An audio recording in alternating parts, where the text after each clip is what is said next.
is happening in WWE Universe? This is one half of the illustrious Street Profits, Montez Ford, and this is the Battleground Podcast.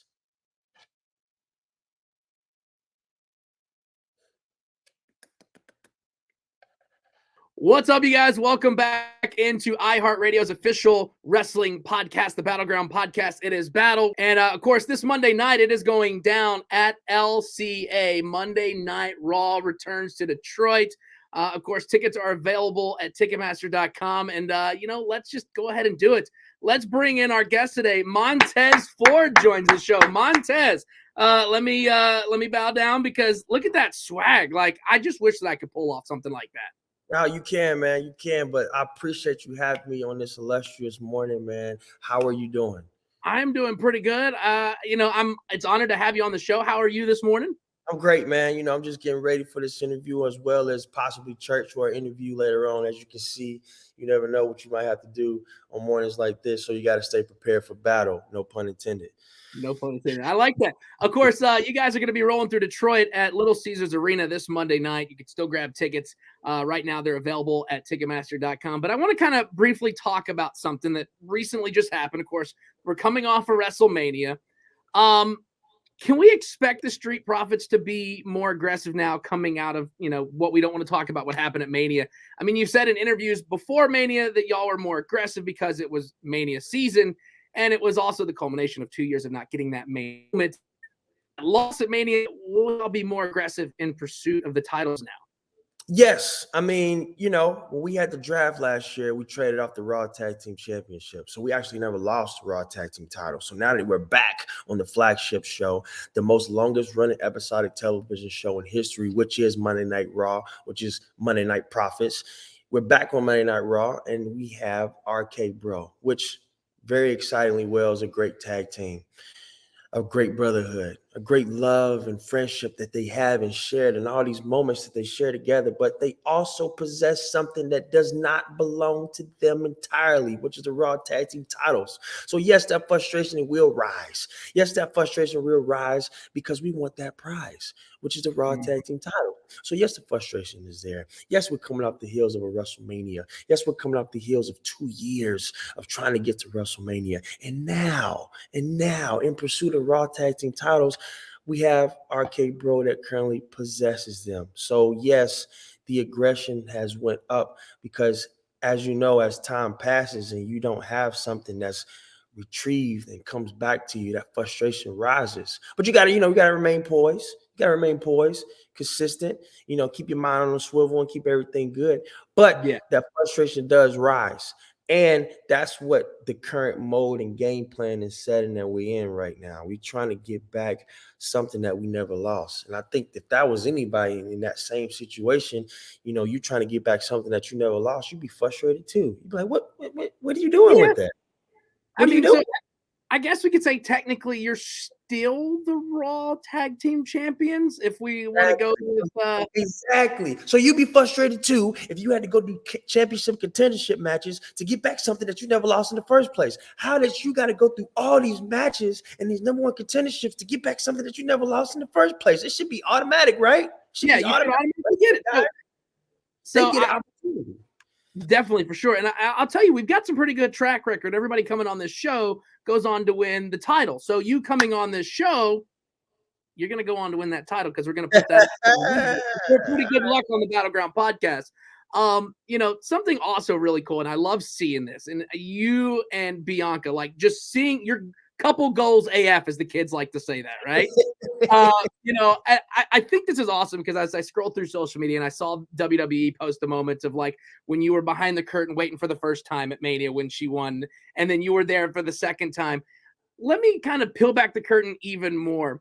That night at Mania, did she tell you, hey, I'm going to win the title tonight? Or were you like all of us and you found out as 1, 2, 3, and then the bell rang? We always like being surprised, you know what I'm saying? Because I feel like that's where the emotion gets like it's more genuine, like just like I'm more nervous on her matches than mine. So like even like just not knowing the actual result, I knew she was going to go out there and have a banger. She was going to do her thing, but just to see the 1, 2, 3 and win, it just makes the reaction more genuine. And like whether win, lose, or draw with her, I'm always happy and always so proud of her. So yeah, I was just like everyone else. I want to feel like everyone else, when that that end result happens. So yeah, man, I just sit back and enjoy the show just like y'all, man. Yeah. And like I said, couple goals right there. That's what every couple achieves to be, is what you and Bianca have. And you could just see in that video when WWE posted like the love that you had as soon as she walked backstage with that title. And it's just like you can just see it. And that's what all couples should strive to be, is like Montez and Bianca right there. Because I mean, it was amazing to see that. And something else that's really amazing, and I've told this to numerous people when we've talked about it. That frog splash that you have, that is probably one of the best looking frog splashes in, I guess, all of wrestling. And I remember, I want to say maybe it was Mania a couple years back at the Performance Center when you did that. I was like, I texted my buddy. I was like, bro, Montez is about to like frog splash into this fan. He got that high up there. So, so let me ask you this, like, which, I guess, high flyer inspired you to do the perfect frog splash? Because every time I've seen you hit it, it is perfect every single time. Oh, wow, appreciate that. I would definitely say Rob Van Dam and Eddie Guerrero. Yeah. I try to have a combination, a mix of the both of them. Eddie, when his impact, because when Eddie hit it, it just looked like it just took out whatever it was in the person, it was gone. And also for Rob Van Dam's height and his range. I've seen him hit it from like so many different areas in the ring. And so I just say, you know what? Those are like my two favorite ones. I'm going to try to have a mixture of both of them in the mix and combine it. And I said, if I'm going to do this, I'm going to make sure it's going to be the highest, because they got pretty high on theirs. And I said, you know what? I'm going to get the highest. And I'm going to make sure it's going to be so high to the point they're not even going to call it a frog splash. They're going to literally call it from the heavens. I to literally jump out of the frame and come down. Like I literally got dropped from the heavens. Right. Man, and it's just amazing, because like every time I see you hit that frog splash, I'm in awe. I'm like, how does this, like, how he's about to hit it? When I thought about it in the Cowboys stadium, I was like, he's gonna probably hit the Jumbotron if he gets up there high enough. I'm just like, geez. Yeah. That frog splash is a thing of beauty. And I gotta say, it is amazing to see you do that. And just seeing like the high flying moves like the other night when you did the Superman over the ring, I was like, what is happening? Like, Montez is unhuman. I lose my mind all the time, man. You guys do a lot for us. You take time out of your days and you spend like hard-earned money and dollars to come see us put on a show. And that's exactly what you guys want to get, especially from us, as a show. And man, like the crazy part about it is I'm actually afraid of heights. So that's why I made it my finishing move too, because I kind of treat it the same way Batman treats bats. Like I'm afraid of heights. So I use frog splash to pretty much, this is the end here. I mean, I don't blame you. I'm afraid of heights, but I'll ride roller coasters all day long. It's very weird. Crazy, so I'm the same way. I ride roller coasters. Weird. And I'm afraid of heights and I'll ride roller coasters. I'm afraid of needles, but I've got tattoos everywhere. It's weird. I don't understand it. I don't understand. But man, it's just, yeah, it's weird. So let me ask you like a what if question. What if, let's say, Street Profits go their separate ways? Something happens, okay? Let's say you go on a singles run. Who would you like to face, and what is that title do you want to win? Roman Reigns.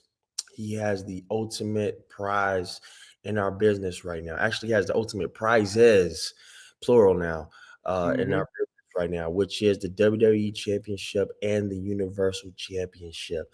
And I felt like even as a kid, man, that's like one of the things I've always wanted to do is win the ultimate prize. That is the ultimate prize in our business, bar none, no arguments, no debates. You might want to wait, but I'm going to say it now because it's high at stake. And that is Roman Reigns for the Universal undisputed WWE Championship. That is the ultimate prize. That's it. I feel like everyone as a kid, that's their dream, man, to be wanting to be WWE champion, to be the head, the face of the company, man. I feel like that's just a goal, especially for myself. I can't speak for everyone else, but I feel like for myself, like that's always been the ultimate goal. My mom, she still sends me pictures now to this day, of me holding up the WWE championship as a kid, because it just, it's with everybody, man. Even with you, Yeah. man. Like, it's the W championship, man. It's the ultimate. You've seen so many historic and legends like hold that prize, man. And it's like, it's something, man.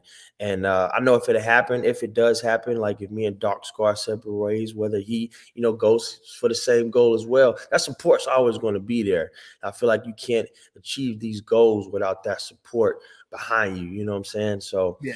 yeah, definitely that, man. Everybody wants to be the man. You gotta want to be the man. For sure. And I can see that. Like, we watch your matches and I was like, Montez has superstar written all over him. He's got face of the company, he's got the swagger, he's got the mic skills. I mean, what's not to love about everything that Montez Ford can give you each and every week? I mean, you got the kids behind you, which, by the way, my 5-year-old who's gotten into wrestling, right? I got a phone call from his teacher the other day. And I was like, what's going on? She was like, yeah, Mr. Battle, he keeps saying we want the smoke to people. And I was like, I said, wait, do what? And she's like, yeah, we told him to do something. And he's like, we want the smoke. And I was like, got it. Okay. So clearly you guys have an effect on my 5-year-old. So I guess where did it come from? Like, we want the smoke. Like, whose idea was that to come up with? Because I mean, it's catchy and everybody says it. That's a phrase, man. Like when you say we want the smoke, that's like you want them problems. You want everything Right. to come. Like if somebody got some problems, like, all right, we want that smoke. But also we use it in a positive tone as well. It's like, especially for kids, man, like when they say that, we want them to like go attack school, go attack Mhm. those tests, go attack those job interviews, go attack those in the course tests and those tasks and things you have to do throughout the school year so you can succeed. Like any task or any challenge that comes your way, you say that to give you motivation to tackle it. And that's what we try to use in the positive sense, to like not make people afraid of the things that they have to like go and try to accomplish, and Right. some tasks are very, very tall, very scary, very strenuous, but we try to distill those 4 words into like, especially the younger audience and the kids, to like, don't be afraid, you're going to go out there and tackle it. Yeah. And I mean, he's out there repeating it. And I had to explain to his teacher about that. And I'm just going to be like, well, this is from the guy who says we want the smoke, where he got it from. This is what he means behind it. Here's the video proof. That That's way, what he don't call me again. No, he's not in trouble. But yeah, man. So Montez, I do want to say this, and before I kind of get into this, I do want to say thank you for your service, because I know you spent some time in the Marines. We did have some fan questions, and somebody did write in. How did life in the Marines prepare you for WWE? So I'm very grateful for my time of serving this beautiful country, man. And I think it prepared me on so many different levels on how to attack life. From the tack to taking initiative to a lot of things, to staying very, very high on my mental aspect, and to tackling a lot of things, especially from the physical standpoint as well. It's prepared me on so many aspects to just prepare and to tackle WWE itself as a whole. And very grateful for my time, the brotherhood we established of learning how to work with the man to your left and to the right of you.